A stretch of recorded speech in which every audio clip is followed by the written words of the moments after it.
همه ما آدم ها دارای اعتماد به نفس هستیم، اما مسئله اینجاست که آیا اعتماد به نفسمان بالاست و مثبت و یا اینکه پایین است و منفی. سلام، خیلی خوشحالم که اینجا هستید. در برنامه امروزی قرار است در مورد اینکه چگونه میتوانیم اعتماد به نفسمان را بالا ببریم با هم حرف بزنیم. تمرکزمان را روی آن چیزی که تحت کنترل ما است بگذاریم. مثلا اینکه من در مورد خودم چی نظری دارم، یا یک فرد قربانی هستم یا یک کسی که میتونه مشکلاتی برش آمده میتونه راه حل پیدا کنه، دنبال راه حل هستن. آیا من کتاب میخوام میرم در سوشال میدیا، آیا من ورزش میکنم یا من میرم پارتی، یا آیا من با افراد بدی میکنم یا اگر اندکی کمکی میتونم یا میتونم خوشحالشان بکنم انجام میدم. من کدامش انجام میدم؟ اینا چیزایی است که تحت کنترل ماست. پس باید روی آن چیزی که قرار است زندگی ما رو بهتر بکنه تمرکز بکنیم و انجامشان بدیم. نکته بعدی اینه که تمرکز نکردن روی آن چیزی که تحت کنترل، چون تحت کنترل ما نیست. گذشته اصلا وجود نداره. گذشته فکر است که فقط در ذهن ماست و تمام. و همچنان آینده هیچ کسی نمیدونه که در آینده قراره چه اتفاق بیفته. پس ما هیچ کنترل روی آینده نداریم.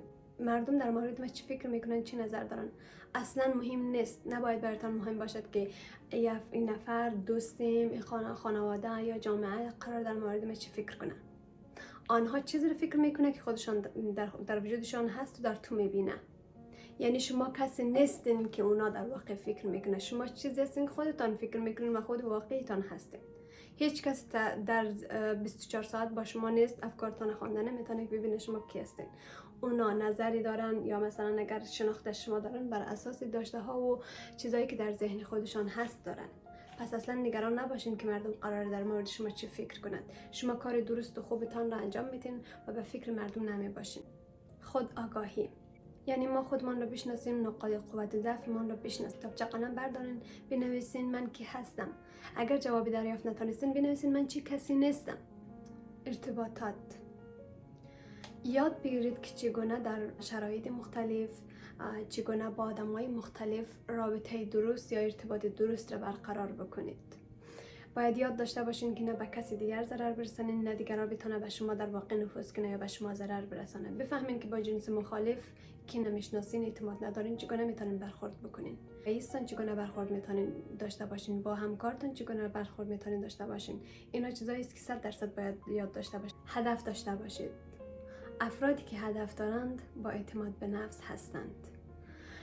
وقتی هدف دارین شروع کنید. منتظر نمانید که نفهم امکاناتی بهتر داشته باشم. هیچ فرصتی بهتر از فرصت امروز شما ندارین. در واقع امروز بهترین فرصت برای شروع است.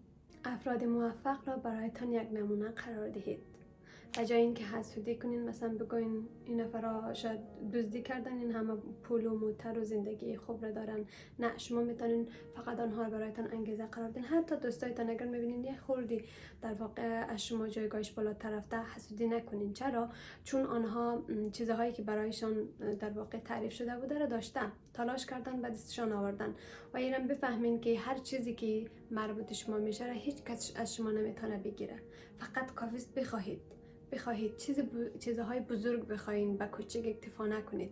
با خودتان طوری رفتار بکنید که با معشوقه‌تان در واقع رفتار میکنید. ببینید وقتی که آدم کسی را دوست داره، تلاشش بر این است که در واقع نفر هر طور میتونه خوشحال بکنه، برایش تحفه بخره، گل بخره. همچین کارا رو برای خودتان انجام بدین. از ظاهرتان راضی باشید. بفهمید که هیچ کسی کامل نیست. درسته که شاید بیرون برین کسی از شما زیباتر باشه، اما شما باید بفهمید که در دنیای خودتان شما بهترین هستید. هر کسی، همه ما زیبا هستیم، هر کسی فقط به نحوه متفاوت. افرادی که سبب میشه شما در مورد خودتان در واقع حس بدی داشته باشین یا بی احترامی از سمت از اونا دریافت میکنین، تو مهمترین فرد زندگی خودت هستی. پس بهترین کارها رو انجام بدیم، بهترین تصامیم رو برای من میگیریم.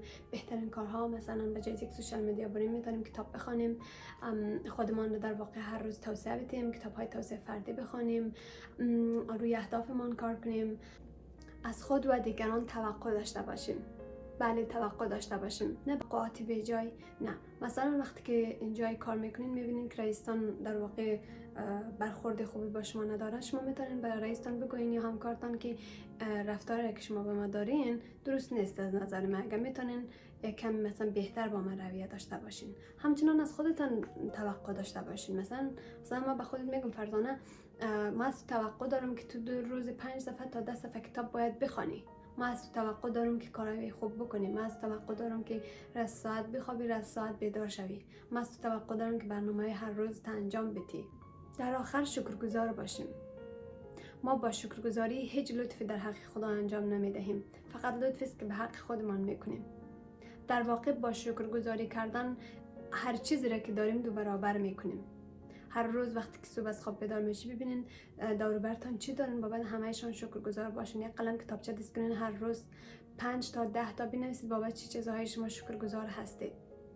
نه تنها شما حالتان خوب است در لحظه زندگی کردید، بلکه شما خوشحال بودین دهایی که در زندگیتان هست و شاید دیگر در رویایش باشد توجه کردین، حال خوب داشتین و خدام که شما را چند برابر پاداش میده. خوشحالم که تا آخرین برنامه با من بودید. ویدیوی بعدی، خدا نگهدار.